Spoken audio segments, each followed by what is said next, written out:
Good morning, everyone, and welcome to Haringey Council's first business event for National Apprenticeship Week 2022.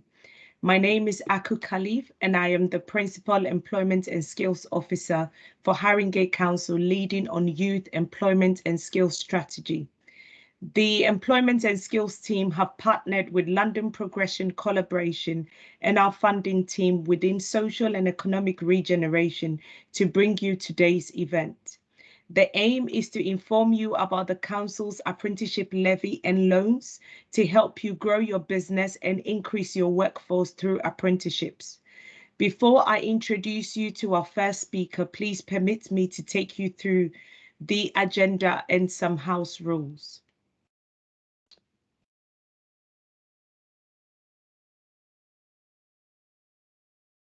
So this obviously is a Teams event, and we would like it to be as interactive as possible. I encourage everyone to use the chat bar to ask questions, to put in comments, as well as, interact with the rest of us. Also, if you would like to ask a question, I would ask that at the end of each presenter's presentation, you would have the opportunity to ask a question. So please use the raise hand button indicated on the right hand side of on your right hand side, really, or as shown in the slide here. Also, next slide, Mali. Also, just for me, I don't mind if the microphone, if your microphone is on or if your camera is on. It makes it more interactive, and we like to see people's faces, etc. And like I said, use the raise hand button before asking questions. Also use the chat room to ask a question, and just generally, I know we will do so anyway, but in general, be mindful and respectful of others. So I don't know if Vanessa is on this call. Is Vanessa here? Okay, Vanessa is not here at the moment. So we have our employer engagement officer. I did ask her to come in and introduce herself to employers at this forum. But since she's not here, we'll move on straight to our first speaker for today, who is Rob from London Progression Corporation. So thank you, Rob, for coming today. Over to you, your platform. Hi there, I'm Rob Singh from the London Progression Collaboration.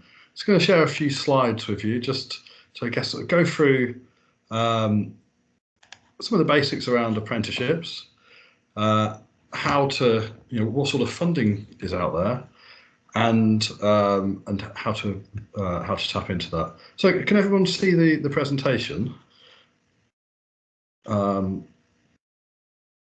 I'll get started. Yes. Yes, I can. Excellent. Okay, so I'm just going to quickly sort of run through who we are, the London Progression Collaboration, what an apprenticeship is. I think it's quite important just to establish, the basics around apprenticeships, because the apprenticeships have been quite a few different things over the years, and I think it's good to establish what an apprenticeship is in this context. We're going to talk a little bit about how apprenticeships can aid diversity, what employer incentives are currently out there, and then how to get started with apprenticeships, what sort of help is available, and then on to the levy transfer, so that's kind of funding the apprenticeship. So I'm Rob Singh from the London Progression Collaboration. We're a project that was set up by the think tank IPPR just after the apprenticeship reforms in 2017.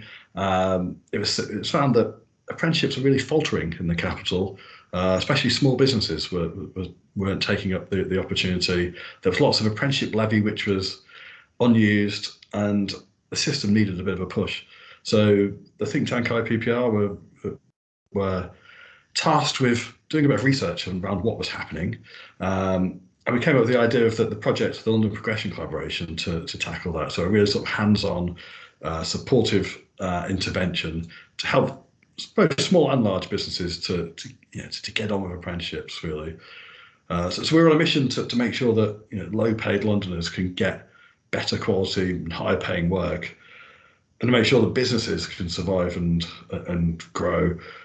And we believe that apprenticeships are the way, a perfect way of doing that. It's enabling people to develop skills, businesses to get the right sort of skills to face today's challenges.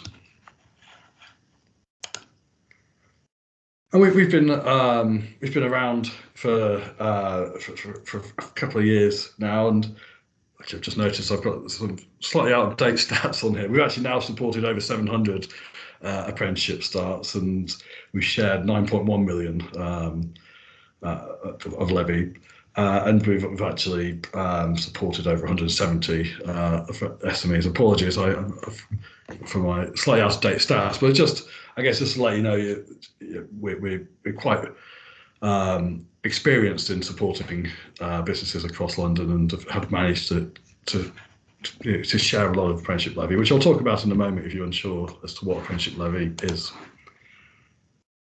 So as I said, I think it's important just to get a handle on what the basics are around apprenticeships. So firstly, the apprenticeship is a job. It's a paid job with structured formal training. So in the past with apprenticeships, there's been a lot of onus on the employers to come up with training and ensuring that whoever's the apprentices learn the right skills.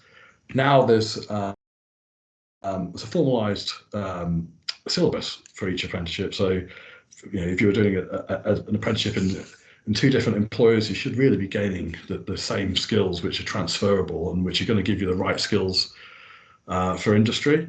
That syllabus has been created by businesses, so it hasn't been thought up by colleges or training providers. It's actually businesses have fed into what the syllabus is, and apprenticeships are now there's a wide range of sectors that you can do an apprenticeship in. There's pretty much every role you can think of. There should be an apprenticeship which either feeds into that or is part of that role. So the apprenticeship is a full-time paid job, so 30+ hours a week, and they'll get paid as per a regular employee, with the same sort of holiday and sickness benefits. We recommend, where possible, pay London Living Wage, I think, across all employees, but we understand that sometimes that isn't possible, but it really helps with staff retention if you can sort of look towards that. So an apprentice now, they'll be working in their job for 80% of the time, and they'll be actually learning for the remaining 20% of the time. So, and that could take many forms, depending on the training provider that you work with. So it could be 1 day a week out at college learning. It could be remote learning, where they might pick up an hour or two a day of studying, finding a quiet place in your place of work to study. That time could also be made up of shadowing someone in the business as well. So there's a really set sort of amount of time they're learning, and 80% of the time they're really productive in their role. And I said, there's that clear training syllabus now, and these apprentices are now also formally assessed at the end of the apprenticeship. So after the apprenticeship's over, apprentices will be assessed by an independent endpoint assessment organisation after you, the employer, the apprentice, and the training provider agree that the apprentice is ready. And what that does, it ensures quality, and it ensures that for the learner, they've been able to sort of go on a journey which has given them some real tangible skills. And for you as an employer, it gives you that reassurance that that time that you've invested in that apprentice has been worthwhile, that they have got something tangible to give back to the organisation. Apprenticeships now, I know a lot of people I speak to still think of apprenticeships as being jobs which are for relatively unskilled school leavers. Actually, apprenticeships now can be for any age. I think I came across an apprentice who was about 60 the other day, who was already in employment and being upskilled. So you can be bringing new people into your organisation of any age, or it can actually be a great way of retaining your staff and also upskilling those members of staff. So you might have somebody who's fantastic in their role, and you think that they could with the right guidance and training, they could take on a management position, but they haven't currently got the budget to send them on a management course, or they don't quite have the skills yet. An apprenticeship's a fantastic way of uplifting that employee, keeping them within your organisation, and giving them the skills to hopefully bring a lot more back to your organisation. And as I said, it can be from entry level, so it could be someone coming in learning the real basics of your sector, right through to a master's level. So you could get someone doing a high level sort of management apprenticeship. So there's an awful lot of possibility out there now. So now we've covered the basics. I think something that I feel is quite important is the fact that there's the diversity is can be supported through apprenticeship. So we found that lots of organisations have been able to actually get different voices into the sector. It's a great way of getting people who perhaps university may not have been a great option for inter-skilled roles. We've seen organisations being able to redress their gender balance within their organisations through apprenticeships. And this is just a bit of press coverage on the screen at the moment of an organisation we've worked with who've been helping get more diverse voices into industries like marketing. But we also work with training providers that get diverse voices into IT, into construction, and whichever sector you're looking at. So I've got here just a few of the incentives that are available. So at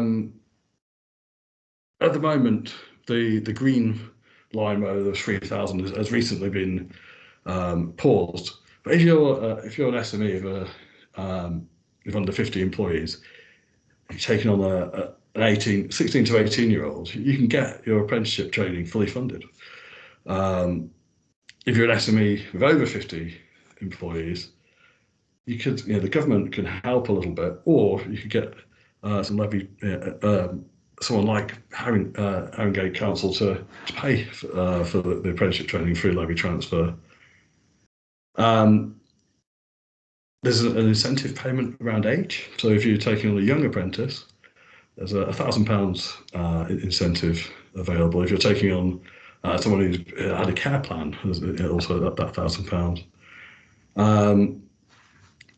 And importantly, another great thing as well of taking on a young person for an apprenticeship, there's no national insurance contributions to pay whilst they're on that apprenticeship.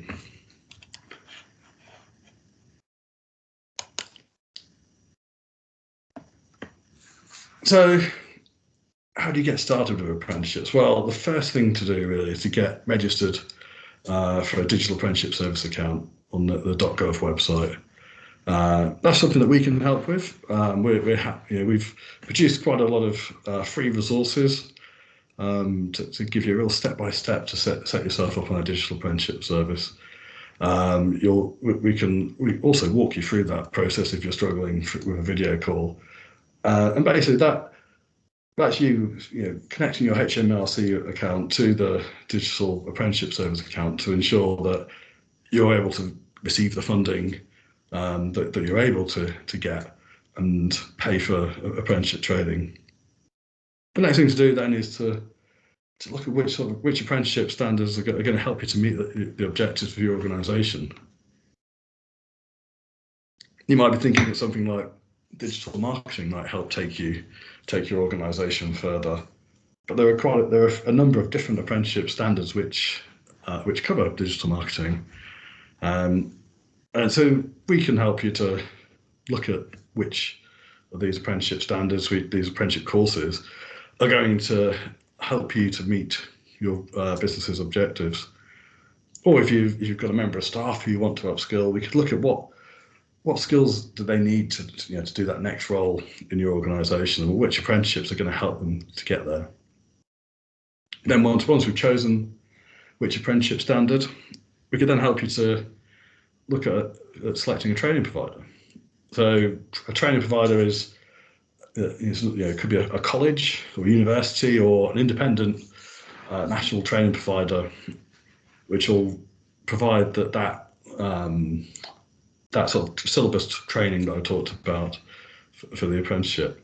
And there's such a variation in the way that these training providers will deliver the training. And some of them will be perfect for your organisation. Some might be geared up more for different types of organisations. So, and there's all the different qualities. So what we can do, the LPC, is we can provide you with a short list of providers that have good Ofsted, good employer satisfaction, and good completion rates. And then we can start give you some ideas around what to ask, and give a little bit of coaching around when you're speaking to them, how to get the most out of them. When we set up the LPC, we met with loads of businesses that were engaging in apprenticeships, both successfully and unsuccessfully. One of the key things really was getting that training provider right, not just picking the first one that you see, is speaking to the training provider, getting them to understand what it means to work in your organisation, getting them to understand what a day in the life of the apprentice in your organisation would be, and ensuring that the training is going to fit in with your organisation. The way that it's administered. You may decide that actually one day a week out at college that just wouldn't work for your organisation. You need the employees in all the time, but there may be a few hours where it's a bit quieter at that time that they could get on with their study for the apprenticeship. So that might shape which sort of training provider you go with. And you also want to find out whether they have worked with similar organisations, whether they're set up for giving the level of support that you may need as a small business. And then once you've picked a training provider, you'll need to support your apprentice to actually enrol, give them time to complete their application, because actually once they've made that decision, there's a few steps they need to go through to get set up. They need to ensure that they've got the right level of maths and English, so basic functional skills. If they haven't, the training provider should be able to help them to gain that. But really give them that time to do their application thoroughly and get accepted onto the course. And then the next thing is then to look at which funding option is going to be right for your apprenticeship, for your apprentice. Co-investment or levy transfer, which both might be slightly unfamiliar terms. So this is the two main options for funding for apprenticeship training for SMEs. So the first one is government co-investment. So this is where the government will actually pay 95% of the cost for up to 10 apprentices training for you, which is great. But I guess what you're not getting there is potentially the support that you may get from a levy transferring organisation, and also you're still paying that 5%. So levy transfer is where a large organisation like Lambeth or like Haringey and other councils in London share some of their apprenticeship levy to pay 100% of the cost of your apprenticeship training. The apprenticeship levy is what larger organisations with a wage bill over 3 million pay. So those large organisations, they'll pay 0.5% of their apprenticeship levy, and that can only be spent on apprenticeship training.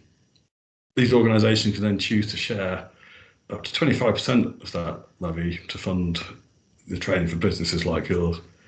So we work with over 40, include large employers, which actually now we've increased to about sort of 60, and a number of councils, including Haringey, are part of that.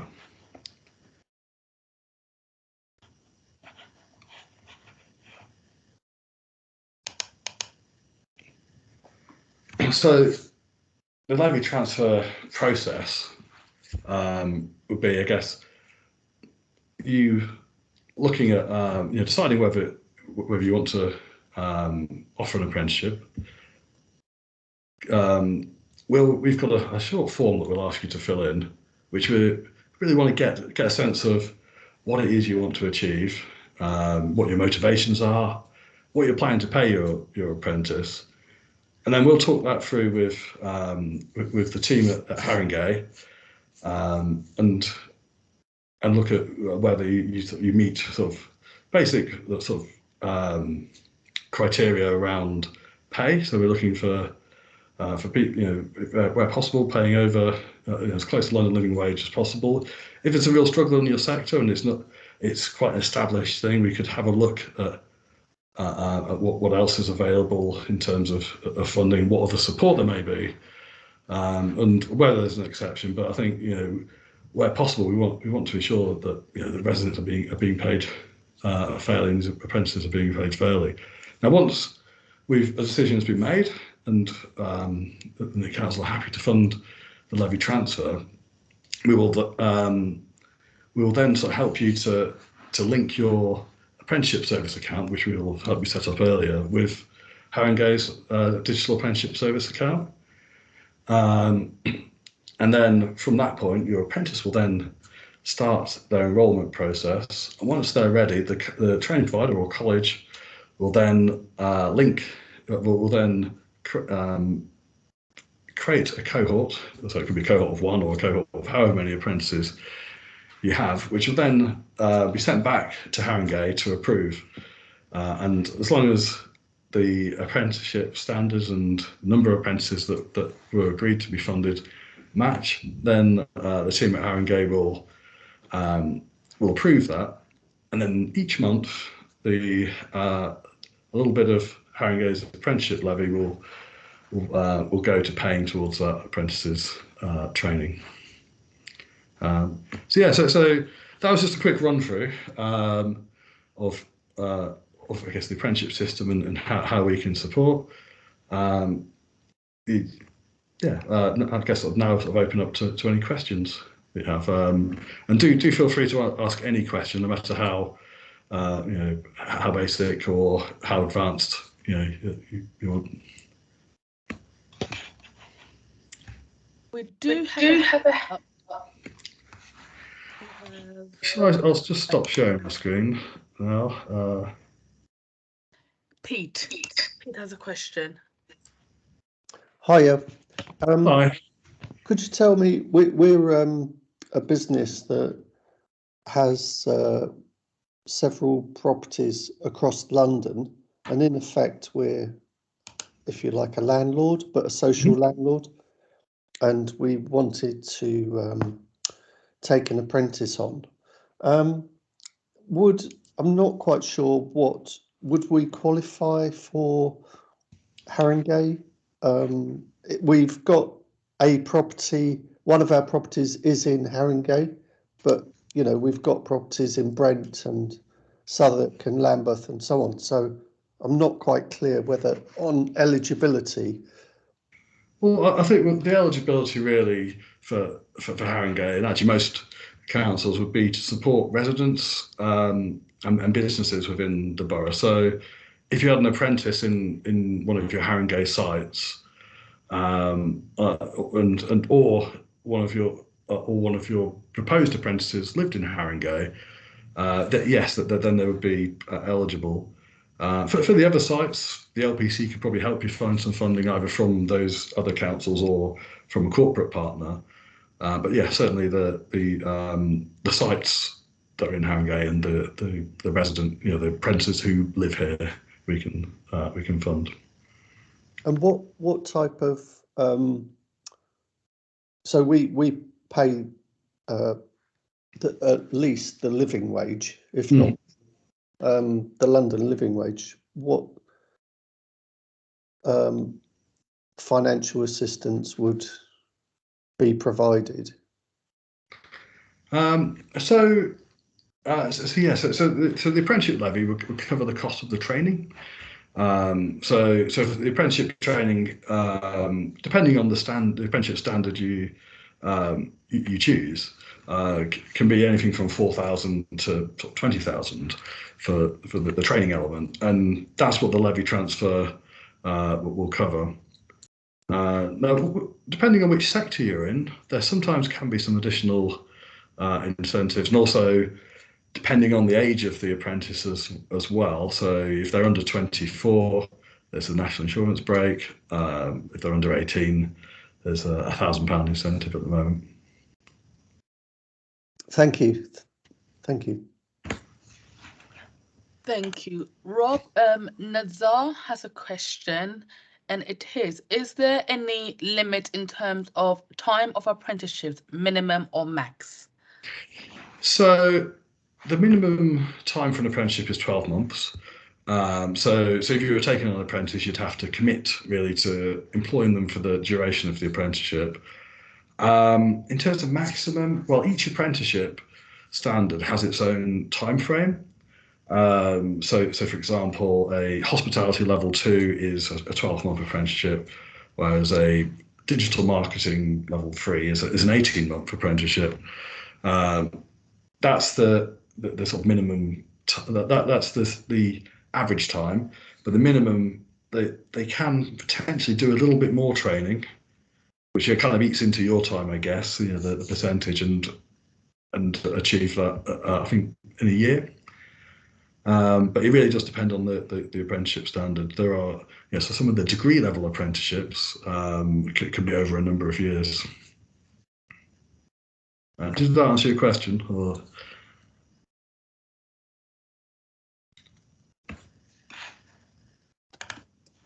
Yeah, I guess so. Thank you.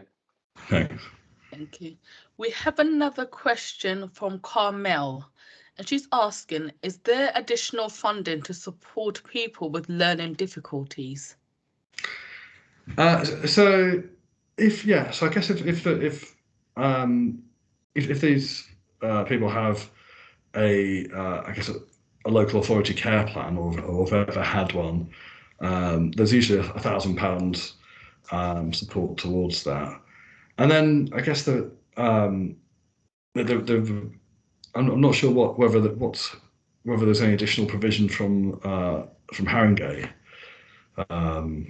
for that, but there's certainly like some projects that we could that we're aware of that we could probably link up employers with that can give some additional support.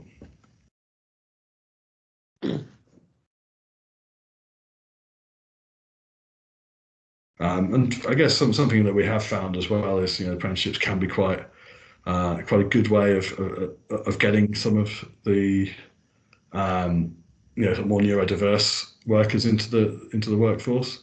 I think what we'd always recommend is I guess a little bit of line manager training for whoever's taking them on, just to understand I guess the difference between having an apprentice and a regular employee, and then also developing an understanding of that person's needs as well.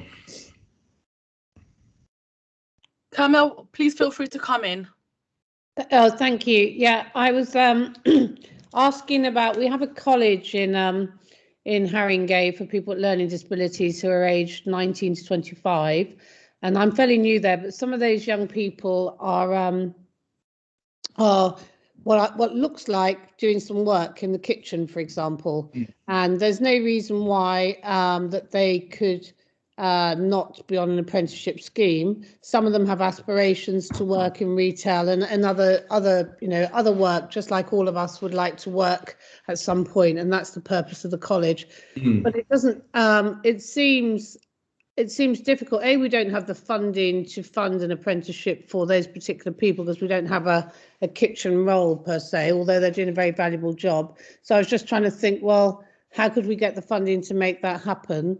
And some of what they're doing is a bit like a supported internship. And although they haven't got level 2, they probably have got very close to level 2, depending on how it's assessed. And I just was the whole issue about disability and apprenticeships. I was just making me think, in other cases, some people might want to do office skills. Some people might want to do health and social care. We employ about 25 health and social care workers, and there's no reason why some of the students could not move on to doing that at some point. So Yeah, it's just a general question. Thank you. No, I think that's a great point. I think something that we could explore is perhaps talking to some of the training providers who work closely with a lot of SMEs who have those sorts of roles, and we could get a sense of what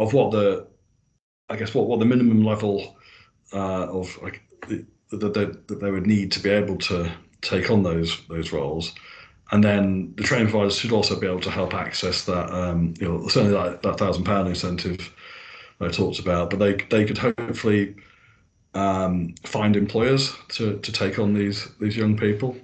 It'd be the same as, I guess, with a regular apprenticeship. Any apprenticeship, so it'd be 30 hours a week. And I guess it depends whether they finish their studies at the college or not, because they'll be going into a full-time role with this. But it'd be great to catch up and look at whether we could perhaps link up with one of the hospitality or retail training providers and speak to a few organisations and perhaps try and create a bit of a pipeline into work. Thank you. Alison, I was just wondering if you wanted to speak a little bit about access to work, or... Yeah, that was just to say that you can access to work, I believe, Rob, for an apprenticeship. So if a young person needed some additional support around job coaching, for example, or particular resources, equipment, then you can use and make an application through access to work, because it's a paid an apprenticeship is paid as a paid job. So you can use access to work for a supported internship, and you can use access to work for an apprenticeship. That's through the DWP. Thank you.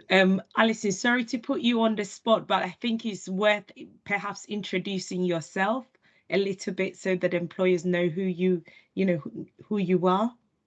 Yes, sorry, my name's Alison, and I work with Aku and Marlene, who are on this call, in the employment and skills part of the council, and I specifically work on designing services that support residents with additional barriers to getting into work. So health conditions, learning disabilities, autism, and care leavers. So yeah, Carmel, we can pick up your question and your and you wanting to talk more about this with Rob in a separate meeting.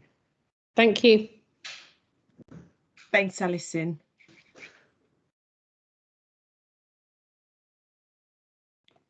There are no more questions here. Yeah, do go ahead.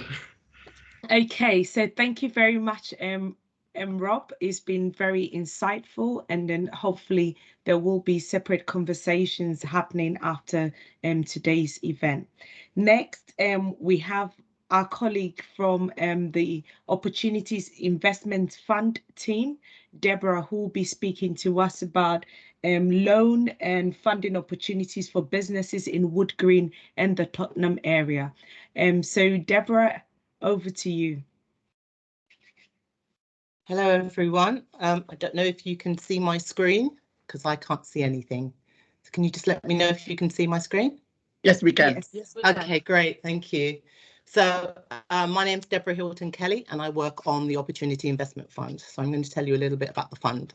So the OIF is a recycled fund that loans out money to new and existing businesses, SME businesses really, that are hoping to expand in the N15 and N17 area. So the fund's been quite successful. So due to the success, we've expanded it, and it's now available in the N22 area. So the OIF is a 3.67 million loan. It was launched in 2015 jointly between Haringey Council and the GLA.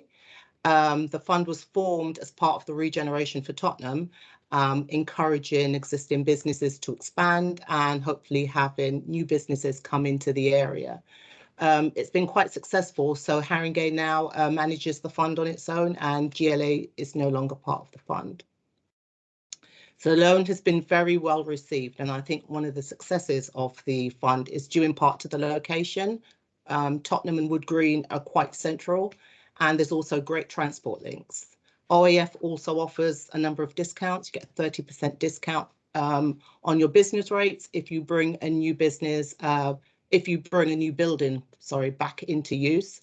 We've got competitively low interest rates. We've got payment holidays, which most prospective businesses find quite attractive, because when you're starting out, you know, it's great not to have to repay your loan the moment you're starting out, and you stand a chance to make a profit before you start repaying.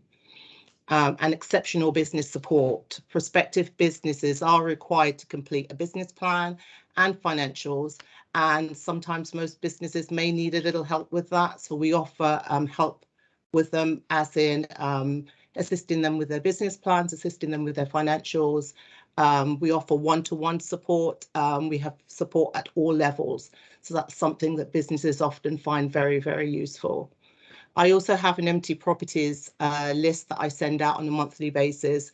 This is to help prospective businesses coming into the area that may need a specific area, a specific property that they're looking for. So I send that out on a monthly basis. It covers Wood Green and Tottenham, and it also covers vacant properties that the council has on offer. I also think another one of the reasons for the success of the fund is due to the hands-on approach that Haringey offers.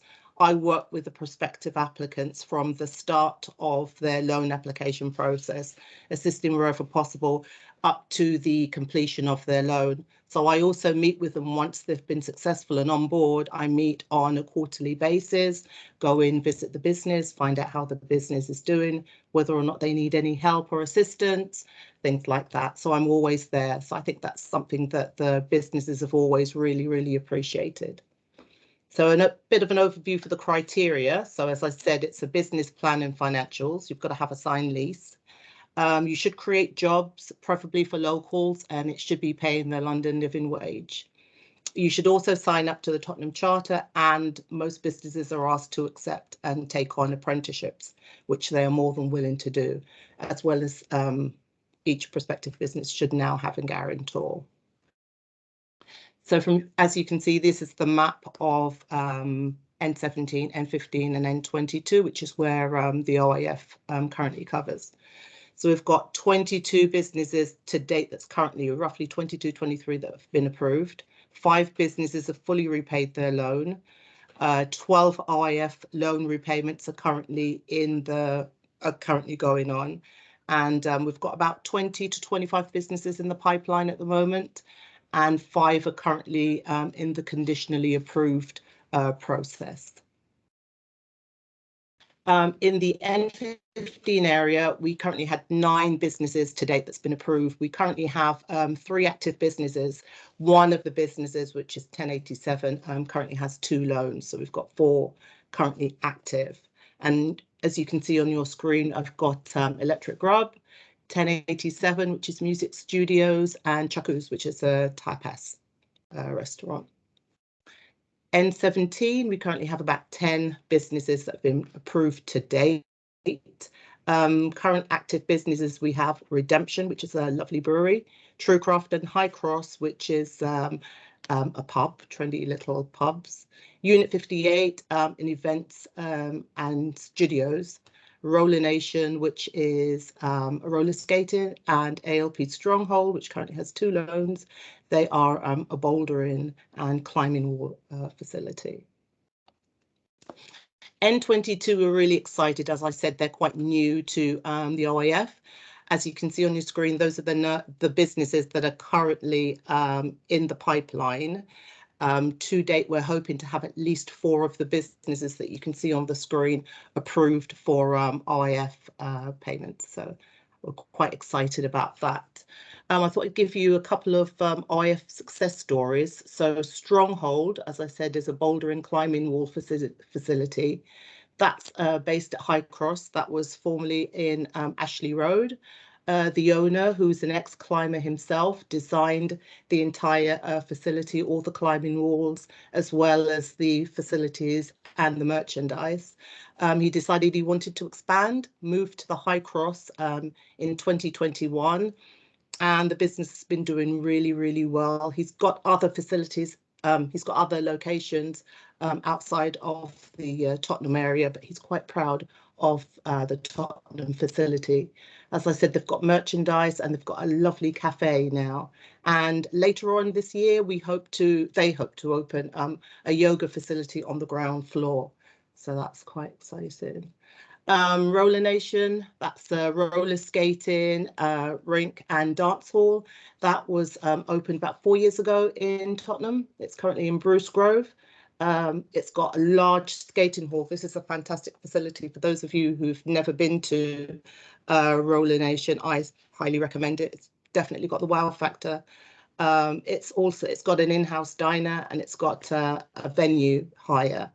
It's actually been hired by the BBC on a number of occasions for a number of dance shows that have gone on the BBC. So it's definitely a great place to go and roller skate. And last, Chuku's, which is our first Nigerian tapas restaurant that's based on Tottenham High Road 274. It opened in 2020. It's a mixture of Nigerian cuisine with an international twist. There's a great story behind Chuku's if you ever have a chance to go online, but it's opened by a brother and sister, Emeka and Ifenwa Frederick, who have just taken the restaurant business by storm. They've often been in many magazines and newspapers winning best new business of the year. So it's a great place to go and visit. So I just thought I'd give you a bit of an insight in that. So the future of OIF, well, what we hope to do is just expand. We're hoping to expand further into Wood Green and hopefully in the west of the borough. We're hoping to have new businesses come on board and just support the current businesses that we have at the moment. Currently, all the businesses so far are doing reasonably well in the borough, and we just hope that they continue that way, considering the current climate we were in for the last 2 years. So that's it for me. If you ever needed any additional information, my details are on the screens, my name and my email address, as well as the OIF address. And so that's it for me. If you've got any questions, please let me know.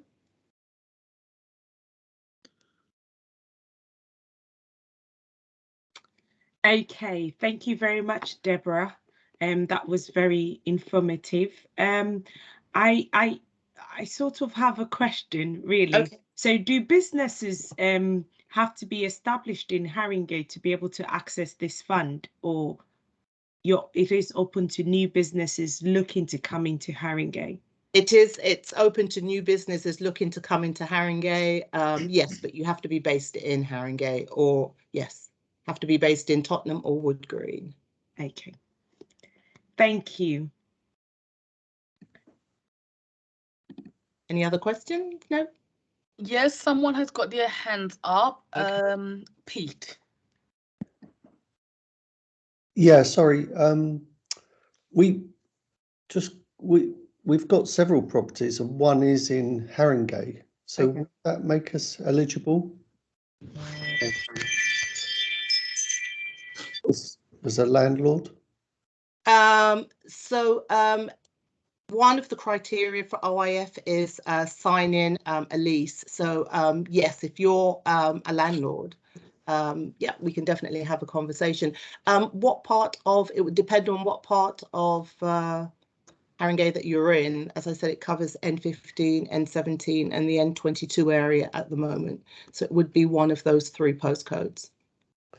So currently we have a property in N22. Okay. But we're looking to sign another lease on another property also in N22. Okay, yeah. We can definitely have a conversation. Yeah, that sounds good. Okay, thank you.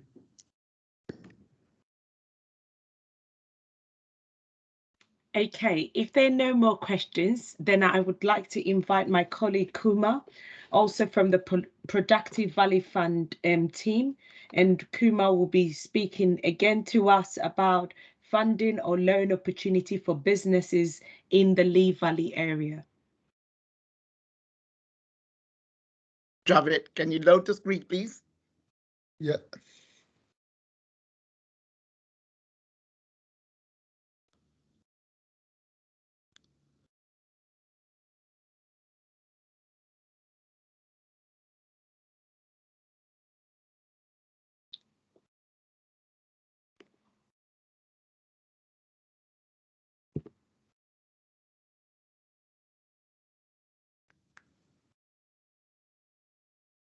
Sorry, bear with me. You can start introducing yourself and then.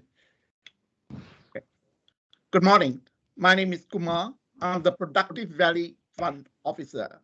Today, I will take you through Productive Valley Fund.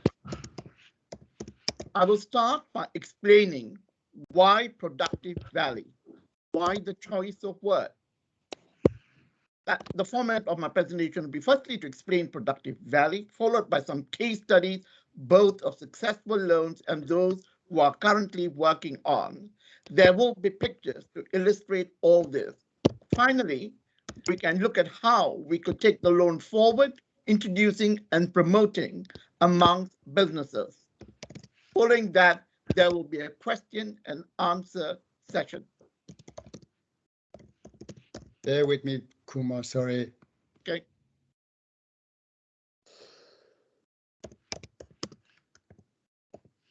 Here we go.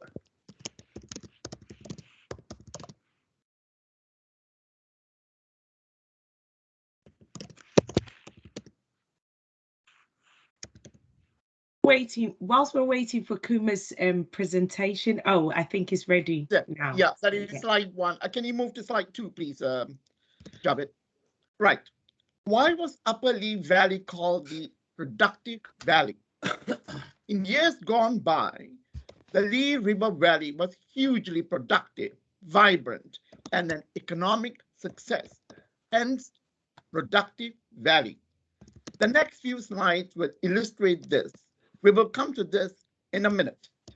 The picture you see is of Tottenham marshes in days gone by.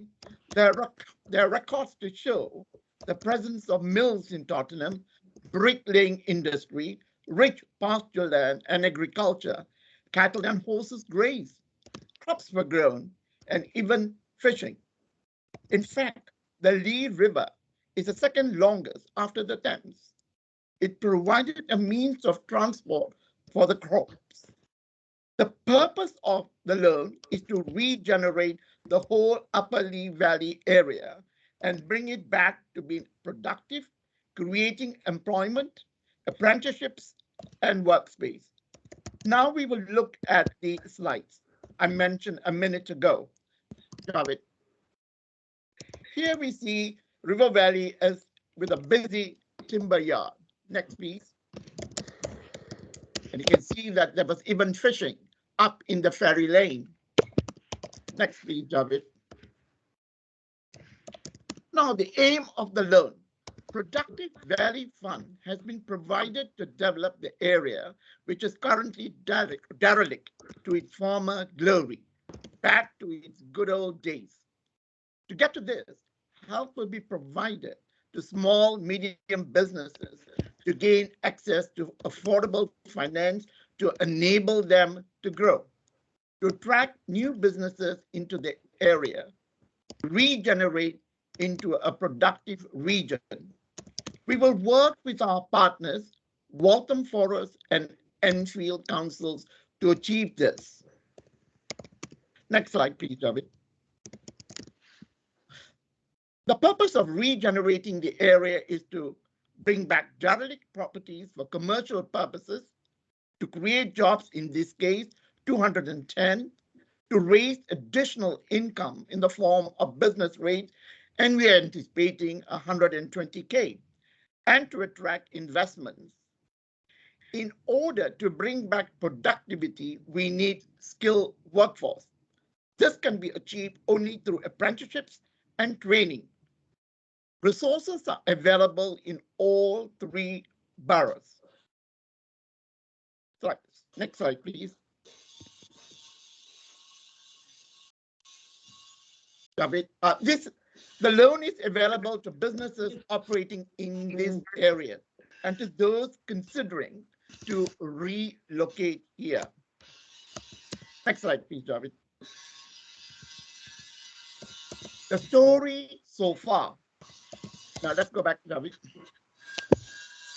The story so far.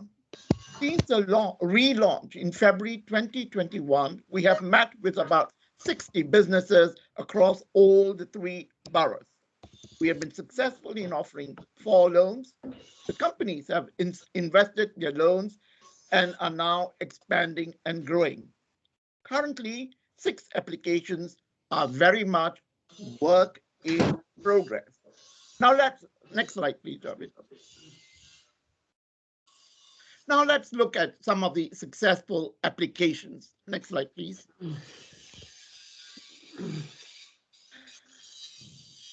Black Horse Lane Denim. The company makes denim jeans and jackets. They are all made-to-measure garments. They're very personalized. They have their own label, Black Horse Lane. At the factory, you can experience your garments being made whilst enjoying lunch. They grow their own indigo plants that produce the dye for their jeans. They have an outlet in King's Cross Station. Next slide, please, Javid. Here you can see the garments being exhibited. The next slide, please. The next company we're going to look at, next slide, is SHL Film and TV. The company is a family business that started in Wolverhampton in the 80s. It is currently operating from Enfield. They have made several films, including Imitation Game and Mary Poppins. Next slide, please. Here we see Mary Poppins that's been produced. Next slide, please. And here we see Imitation Game, which is again one of their films. Next slide, please. We are currently working on several projects, including the following. Next slide, please.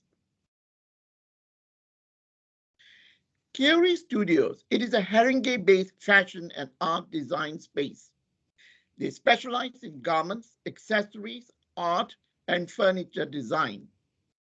The team consists of qualified designers with over 10 years of experience in the field. The extensive members of the group are equipped with broad spectrum of skills. Next slide, please. Curie has exhibited their products in the London and Paris Fashion Weeks. Next slide, please, Johnny. The other company I want to talk about is Unique Metal Fabrication. It is a successful company operating for several years now. They are based in Tottenham. They offer a range of services, including specialized staircases, balustrades, residential gates and railings, commercial security, including standard and bespoke fencing and gates, architectural metalwork, including glass, secondary steel work, and trimming steel, mezzanine floors. Next slide, please, David. Here we see one of the elegant banisters. Can you move back? Go back. Yeah, this is where we can ask you, how do we take the loan forward? There are a number of ways we are promoting this loan. Directly approaching businesses through emails, news bulletins, events, word of mouth, and so on. This is what I would like to say by way of conclusion. Let's all work together to bring back Lee River Valley to its former glory and as an economic hub. Thank you for your time. Javid, next slide, please. These are my details. And the next slide, please, Javid. I'd like to thank all the contributors. And the next slide, please. over to you for questions, please. Thank you.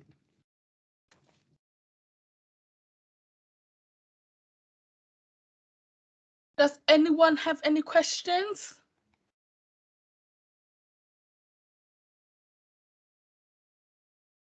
No, it seems like we've run out of time. Yes. Thank you very much, Kumar, and thanks, Marlene. So thank you to all the presenters and also to all our guests. I hope you have found this information very useful. If Vanessa is still on the call, I still think it's very useful for her to introduce herself. So Vanessa is our Employer Engagement Officer. Vanessa, are you still on this call?